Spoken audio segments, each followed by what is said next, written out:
I just love this time of year. I mean, you already know I love Christmas, but I almost love, as much as I love Christmas, I almost love the week after Christmas more because everything stops.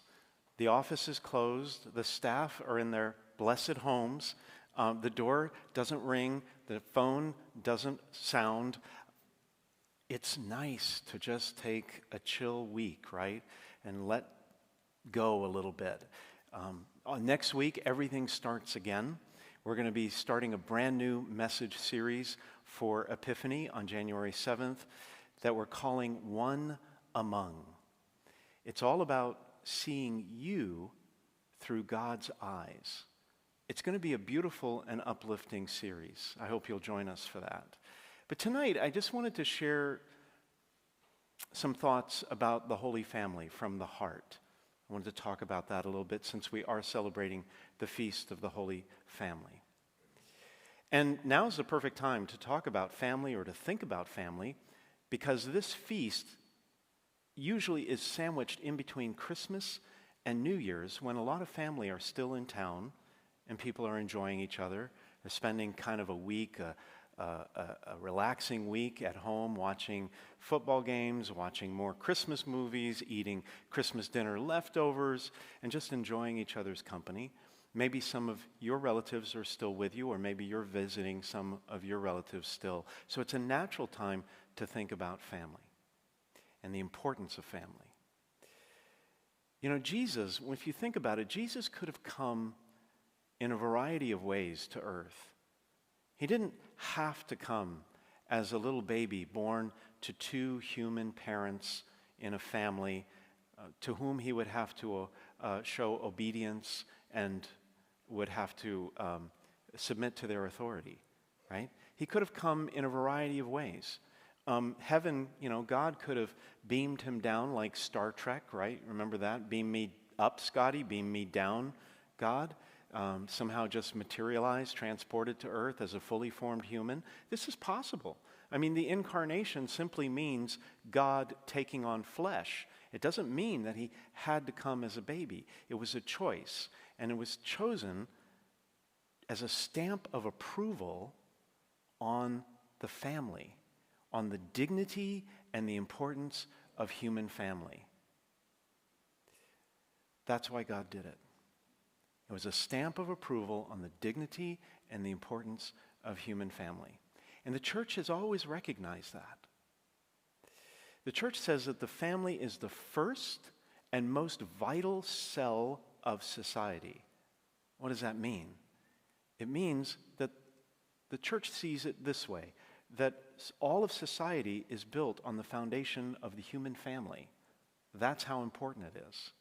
There are some political philosophies out there that would attempt to minimize the role of the family in favor of the state or whatever, but Christianity has always affirmed the dignity and importance of the human family. In 1981, Pope St. John Paul II wrote an apostolic exhortation called Familiaris Consortio. Well, that was a mouthful, wasn't it? He's basically writing about the family and the importance and dignity of the family. I had to read it in seminary. It's a good read. It's long, but it's a good read.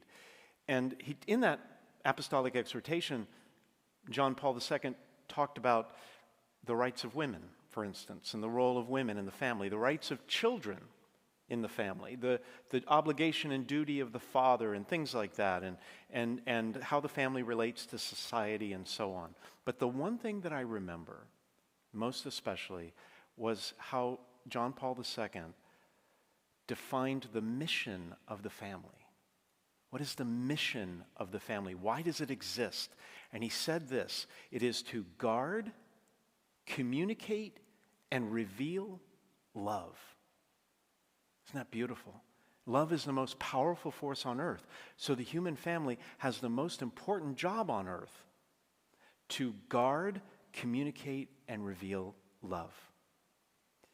Years ago, before we remodeled the Adoration Chapel, if you've never, by the way, been into our Adoration Chapel, which is just down this side hall, it's open most days during the day, and you can go to it before and after Mass if you want a quiet place to pray.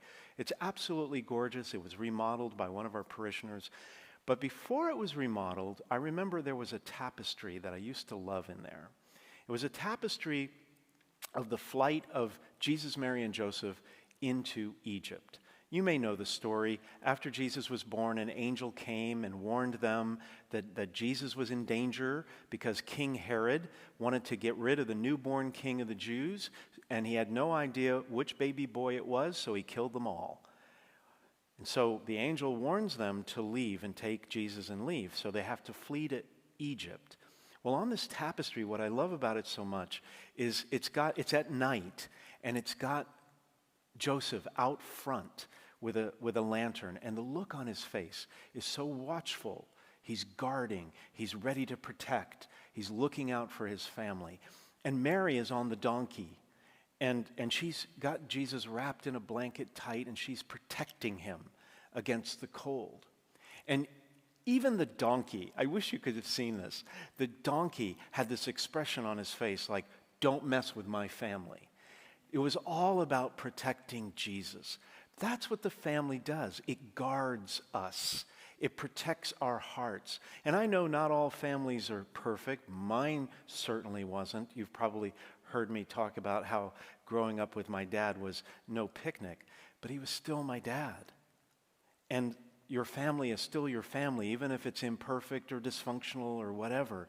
It's still your family. And one of the main reasons it exists is to guard and protect you from this world that sometimes can be unforgiving and dangerous and demanding and even violent. The family is supposed to be a safe place, an oasis away from all of that where you can feel safe and protected. When my parents were still living, I used to always imagine that if I got into real trouble somehow, lost my job, couldn't find a new job, whatever, that I could always, at the very last resort, I could run home. I don't know if you've ever felt this way, but when my parents, who have now passed away, when that happened, I kind of felt like an orphan in the world. I still do. Because there's no safe zone anymore, no place to run home to. But it just points out how the family is supposed to guard and protect our hearts through love. My older brother was very protective of me. He was 4 years older than I. And there were several times when he protected me from misfortune and mayhem, let's say. One time, I tell this at baptisms all the time. One time, when I was 4 years old, I got the bright idea to go wading in the local lake on our neighbor's property, even though I didn't know how deep it went, and even though I couldn't swim, I decided to do it anyway. Took a few steps out, plunged to the bottom. My brother saved me. We never told our parents about that. Another time, when I was 10 years old, I was being bullied by this kid in the neighborhood. And one day the kid came over and he threw eggs at our house, and he wrote graffiti or painted it or something, some really nasty things, unkind things about me. Well, my brother goes over to that kid's house and literally grabs him by the collar and scruff of his neck or whatever you call it, and he dragged him to our house and he made him clean it up on the spot. I was never bothered by that bully again. My brother protected me. This is what families do. There's a beautiful movie out there. Actually, it's not beautiful. It's graphic and explicit and difficult to watch, but it's worth watching if you can stomach it. It's The Passion of the Christ. Mel Gibson, maybe you've seen it before. It came out years ago, and it's all about the suffering and death of Christ, and it is very graphic and explicit. But there's a scene in there that I love. And it is when, after Jesus has been arrested, after he's been beaten, after he's been whipped with chains, he's carrying the cross to Calvary, and he is exhausted, and he stumbles, and he falls. And it's like sensory overload in this scene. The mob is screaming and jeering, and the Roman soldiers are whipping him and telling him to move on, and there's just so much like noise. And then all of a sudden, the scene shifts to complete quiet. It's a flashback to when Jesus was a toddler growing up in Nazareth with Mary and Joseph.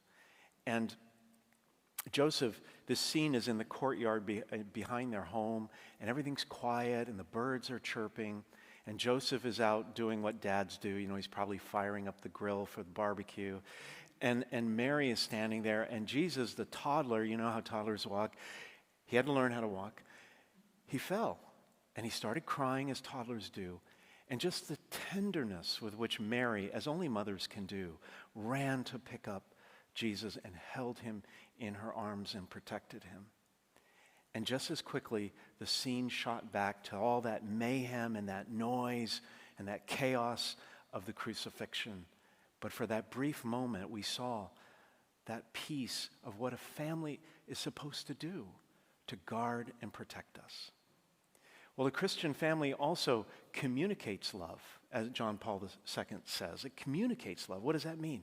It means a family teaches us how to love. I love to ask kids this, because, I don't know, they get a kick out of it for some reason. I say, how did you learn how to smile? And they go, I don't know, you just smile. I'm like, no, it doesn't come naturally. You have to learn it. You have to use muscles. You have to learn it. And actually walking around the streets here sometimes, there's a few people that need to, take some refresher courses on that. But anyway, I digress. But you have to learn it. So how do you learn how to smile? From your parents.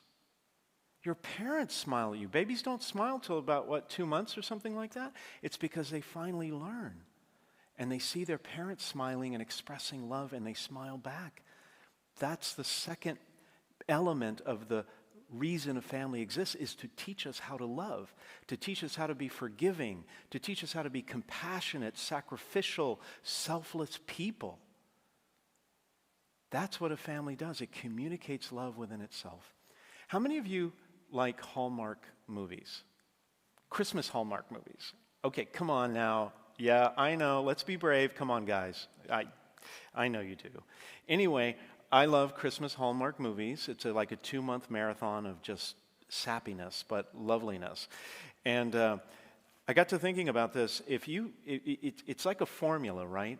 It's a Hallmark movie. If you've seen one, you've seen them all, right? And I got to Googling this, and if you put in Hallmark Christmas movie formula, you get all kinds of articles in there. And this one I love. It gives you a chart so that you can write your own Hallmark Christmas movie. Okay? So I'm going to go through this with you. I'm going to make a point, don't worry.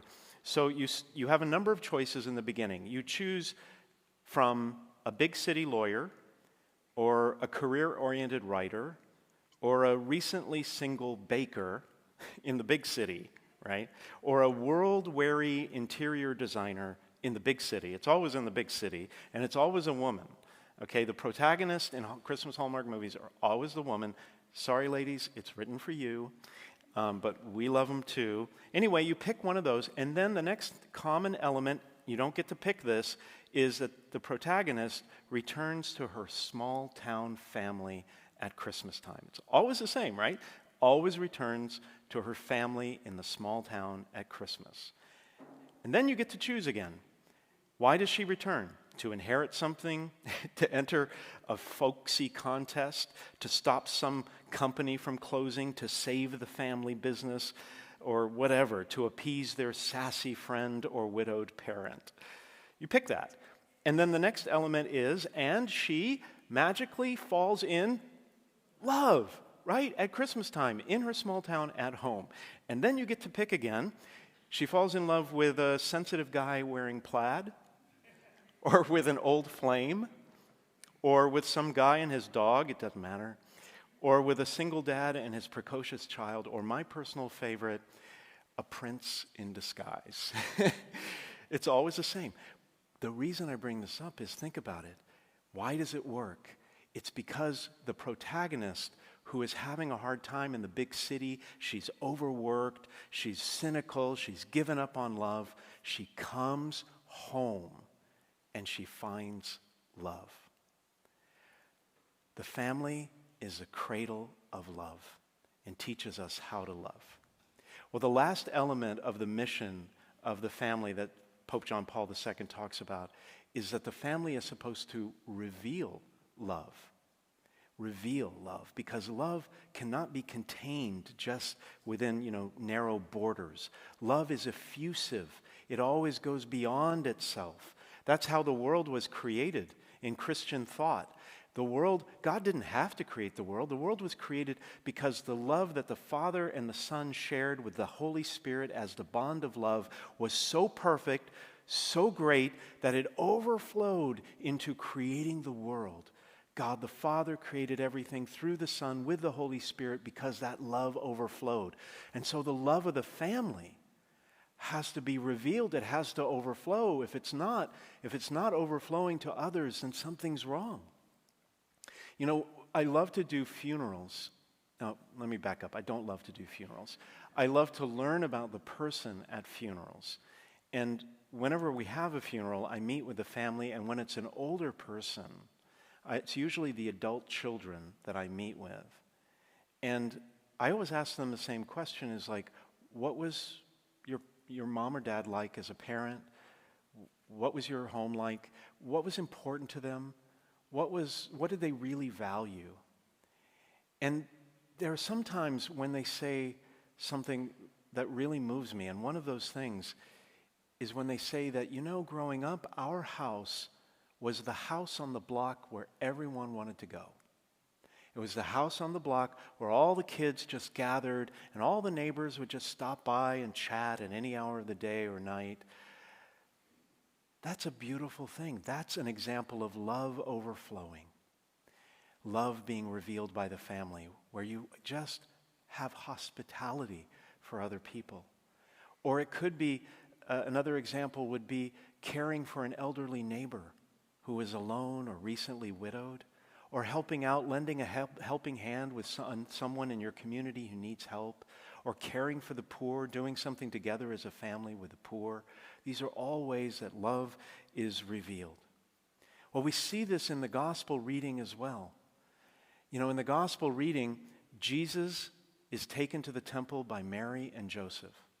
And he's taken there for 40 days after he is born to do something that the law required. It was two things. Number one, back in those days, the woman was considered to be ritually impure after she had given birth, so she had to come to the temple and be purified.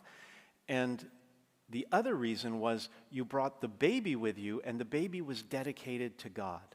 It was given back to God. It was only the firstborn son would be brought back to the temple and given back to God. Because in the Bible, you're supposed to give the first and best of everything back to God. Like if you're a farmer, you give the first and best of your crops back to God. If you're a worker, you give, the first 10% of your pre-tax earnings back to God, just saying. And when it came to children, you gave your firstborn son back to God. But of course, that was impractical, right?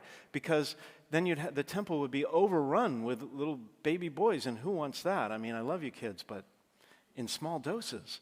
So what they did is they would dedicate the kid to God, and then they would buy him back.